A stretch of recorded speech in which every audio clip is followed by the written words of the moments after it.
તો કોઈ તમને જય શ્રી કૃષ્ણ ન કહે, રાધે રાધે. ઓલા રિક્ષાવાળા પગ આમ કરશે, રાધે રાધે. ખસો એમ ન કહે, રાધે રાધે મૈયા, રાધે રાધે. જય શ્રી કૃષ્ણ આપણે દુકાનમાં કંઈ લેવા જઈએ ને તો રાધે રાધે.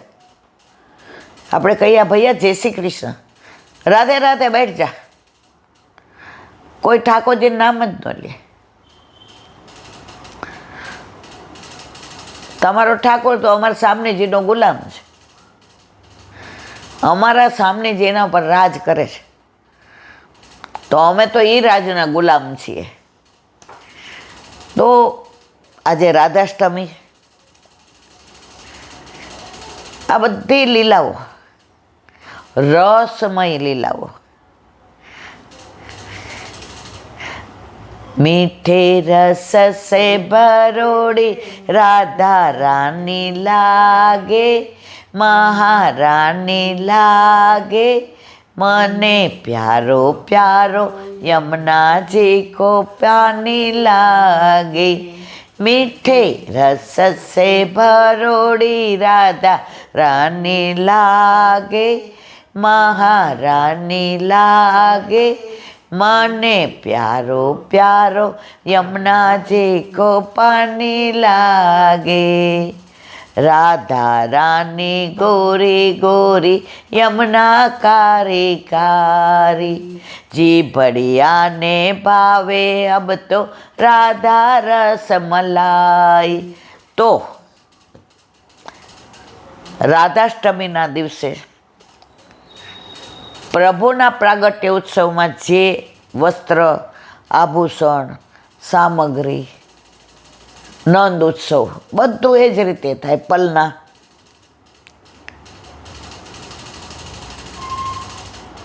નસીબદાર હોય, જેના ઘરે ઠાકોરજી બિરાજતા હોય, એ આ બધો આનંદ લઈ શકે.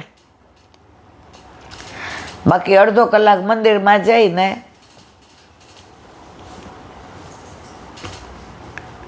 પ્રભુ ઘરમાં બિરાજતા હોય, તમને પંજરી કરવાનું મન થાય. આજે એક વૈષ્ણવ આવ્યા, એ જ કહેતા હતા,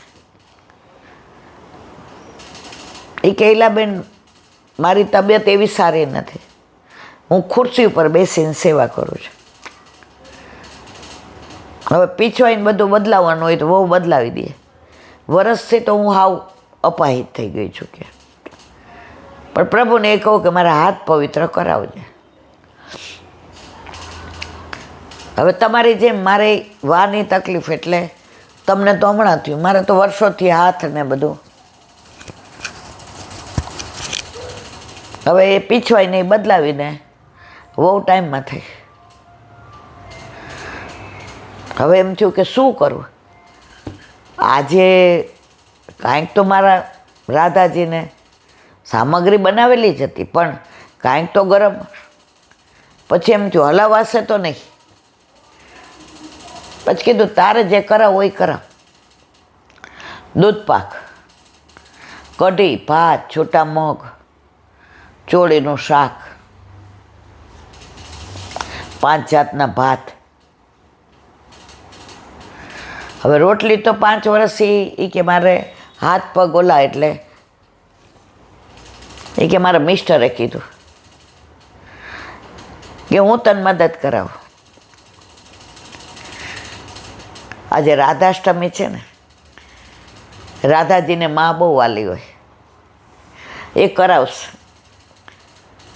ઠાકોરજી જેટલી કર, 5-6 રોટલી નેગ છે એટલી, મારાથી નહીં થાય.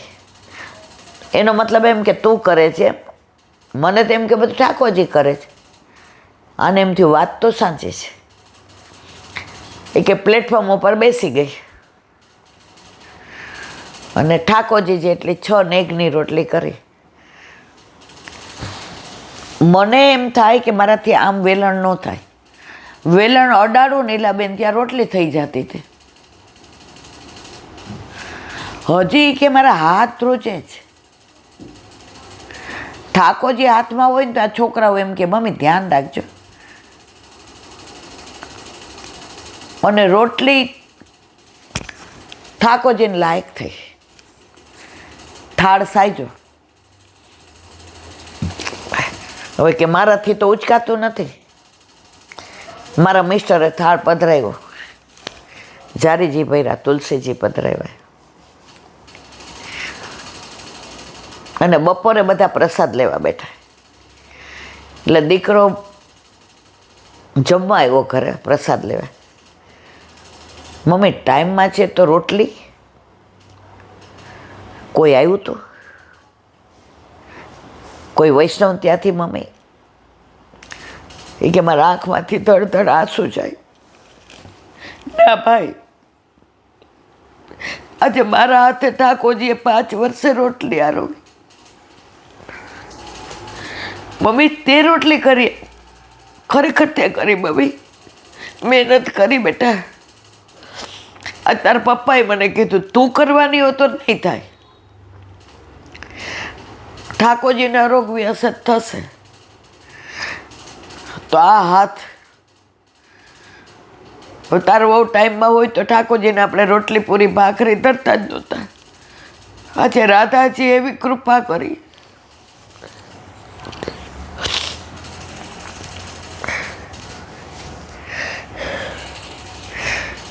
અને રોટલી થઈ. મારે કહેવાનો આશય એ છે મારા વાલા, ખરેખર પુષ્ટિ માર્ગ કૃપા માર્ગ છે. ઓલું એક સુભાષિત નાના હતા ત્યારે ભણવામાં આવતું હતું, મુકમ કરોતિ વાચાલમ પંગોમ લંઘય તે ગિરિમ. મૂંગાને બોલતા કરી દે, લંગડાને પર્વત ચડાવી દે, એવા ઠાકોરજી છે. તો જે આજે ઈલાબેન આ લંગડાને આ બધી રીતે અપાહિત છું. મને ખબર છે હું કયા તબક્કામાંથી પસાર થાઉં છું. કોઈક વાર તો હું ઠાકોરજીને કહું કે આવું રાખવું એના કરતાં, પણ ઠાકોરજી હસીને કહે છે માં તું મને લાડ લડાવસ ને એટલે મને તું ગમે છે બહુ, એટલે તારે અહીંયા રહેવાનું છે. હું કાંઈ લાડ નથી લડાવી શકતી. હવે મારાથી કશું જ થતું નથી ના બેન. હવે હું પ્રભુને શ્રમ આપું છું, પણ છતાંય ઠાકોરજી કૃપા વિચારી અને મારા હાથ પવિત્ર કરે છે. મારા વાલા, ઠાકોરજી સાક્ષાત છે અને છે, એમાં કોઈ શંકાને સ્થાન નથી. રાધાજીની તો વાતો કરોડો જન્મ લઈએ તો એક રૂવા જેટલું પણ ગુણાનુવાદ ન થઈ શકે. ઠાકોરજીને રાધાજી અલગ નથી, એક જ છે. રાધિકા ગોરી સે बिरज की छोरी से मैया करा दे मेरो ब्याह. માં કે તારે અત્યારે હા જાનમાં કોને કોને લઈ જઈશ લાગ? સારો ગોકુલ ગામ. દાવ ભૈયા નહીં હો મૈયા. અરે દાવ ક્યું નહીં, પહેલે દાવ. वाके पाछे तू घोड़े चढ़े नहीं मैया, सबको ले जाऊंगा, गया बछड़ा को भी ले जाऊंगा, दाव तो नहीं नहीं ने नहीं. मैया के क्यों? मैं सच्ची बात बताऊं, मेरे पास आ कोई सुने नहीं. मैं तो आम करीने बैठा भोला. ओ पापा माँ के आ मैया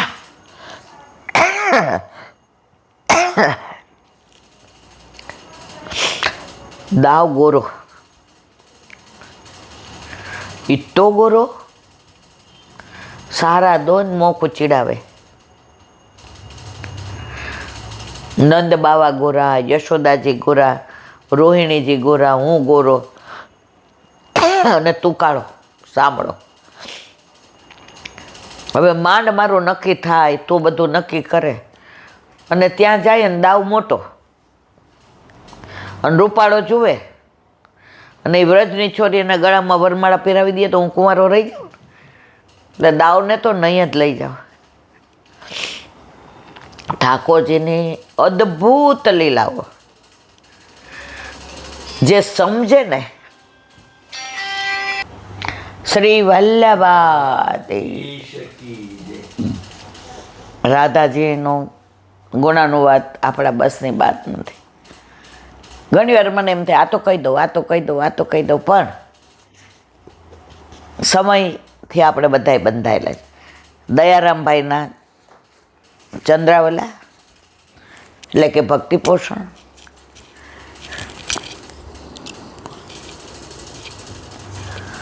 મંગલાચરણમાં આજે આપણે 4 દીથા કરીએ છીએ તો અંદર કેટલો રસ ભર્યો છે. દયારામભાઈની દરેક ગરબી હોય કે રાસ હોય, ચંદ્રાવલા હોય કે પછી એમના ધોળ હોય, અંદર અર્થ સહિત એટલો બધો રસ ભર્યો છે કે એમના બધા પુસ્તકો ગ્રંથો વાંચીએ તો જિંદગી ઓછી પડે. હવે આગળ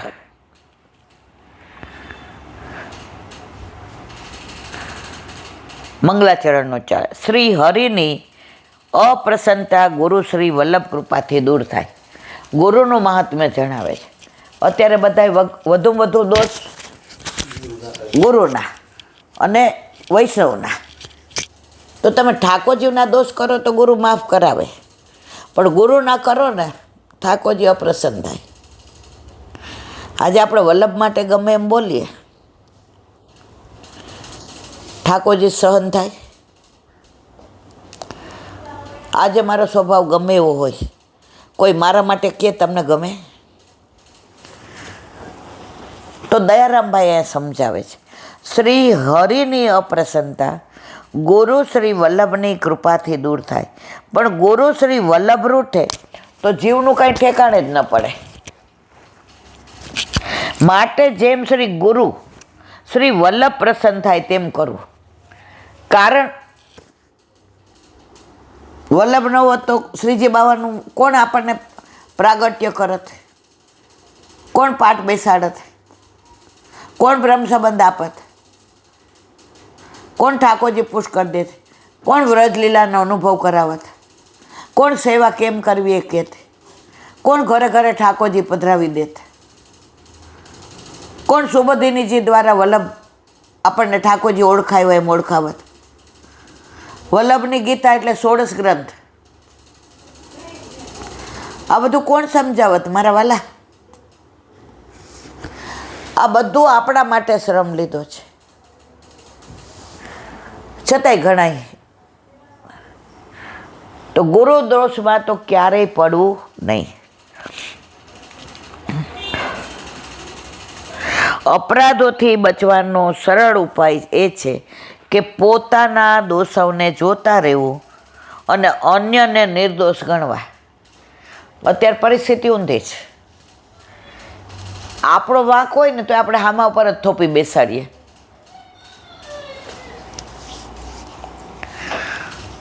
અમે સ્કૂલમાં હતા ને,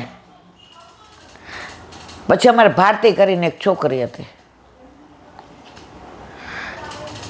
એ ઓલા એક પીરિયડ પૂરો થાય ને પછી બીજો શરૂ થાય, એટલે મોનિટર હું હતી, એટલે ઓલા ચોક હોય ને એના 2 કટકા કરી નાખે, પછી ઓલા બોર્ડ ઉપર ગમે એવા લીટા કરે, પછી ડ્રોઈંગનો પીરિયડ હોય એટલે લાલ ને લીલા ને પીળા ને ઓલા કરી નાખે, ખુરશી ઉપર ડસ્ટર મૂકી દે. એટલે હું એને એમ કહું, ભારતી મને કેમ તું મોનિટર છો અમને ખબર છે, હવે હું એને હજી વાત કરું ત્યાં ટીચર આવી જાય. સમયગાળો તો 5 મિનિટનો જ હોય ત્યાં, એટલે ટીચર આવીને કહે હોશની જસાણી. હવે જો હું એનો વાંક કાઢું તો એને તો 2 વાર ક્લાસ બદલાયો હતો, એમાંથી બીમાં, બીમાંથી સીમાં. તો મને કાકાને બા એવું કહે કે બેના બટા બને ત્યાં સુધી ચોગલી નહીં કરવાની, કોઈની આઘા પાછી નહીં કરવાની. એટલે હું કહું કે નોટેડ ફોર યુ, હવે ધ્યાન રાખીશ. પછી રજા પડે ને એટલે બધા અમે દફતર, પહેલાં આપણે દફતર હતા, લઈને નીકળીએ બહાર. એટલે મારી 2-3 ફ્રેન્ડ હોય, મને કહે બેનપણી, જસાણી તું પ્રિન્સિપાલ તને ઓળખે જ સારી રીતે. કારણ કે મને બપોરે ચા ન પીવું ને તો મને માથું કેવું ચડે કે હું ભણી ન શકું. તો અમારે બહાર વોચમેન બેઠા હોય એટલે અમારે સ્કૂલની બહાર ન જવાય. તો હું ગમે એમ છાની મને વંડી ઠેકીને ચા પી આવું. તો એકવાર ચનુબેન જોઈ ગયા અને એના જેવા પ્રિન્સિપાલ, એના જેવા મોટા બેન, એના જેવા સહૃદયી, એના જેવા કરુણાવાળા, એના જેવા પ્રેમાળ અને સ્કૂલ ફર્સ્ટ આવીએ એ જોઈ ગયા કે મેં કૂદકો માર્યો, પાડી કૂદી. હવે કેરેક્ટરની રીતે, ભણવાની રીતે તો આપણે નંબર 1 મને બોલાવી ચેમ્બરમાં. એટલે કાકાબાએ શીખવાડ્યું હતું, તમે વાંકમાં હો ને સાચું બોલવાનું. ક્યાં ગઈ હતી? મેં કીધું ઘરે. હવે અહીંથી ગોપાલધામ જાય એટલી સ્કૂલ ને એટલું મારું ઘર. કેમ? સ્કૂલમાંથી સ્ટ્રિક્ટલી પ્રોહિબિટેડ છે, તું બધું જ જાણે છે, છતાંય વંડી ઠેકીને ગઈ. મેં તું સાચું કહું? મને કે હા. કે મેં તું મને માથાનો એટલો બધો દુખાવો કે જો બપોરે ચા ન પીવું ને, હવે અમારે ટાઈમ 12:30 થી 5:30, તો મને એટલું માથું ચડે કે મને બેન શું ભણાવે એ ખબર ન હોય. હવે પહેલી બેન્ચે બેસું માથે નીચું નાખો એટલે દરેક ટીચર મને ખીચાય, જસાણી. કારણ કે મોસ્ટલી મારા સામે જોઈને બધા ભણાવતા હોય. એટલે હું 2-3 દિવસથી ને ચા પીવા ઘરે જાઉં છું.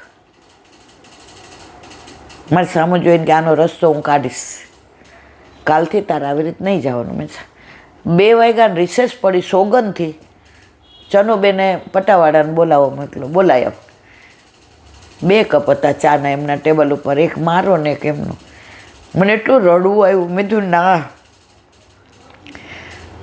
મને કે એક તો તું સાચું બોલી એના ઉપર માન છે,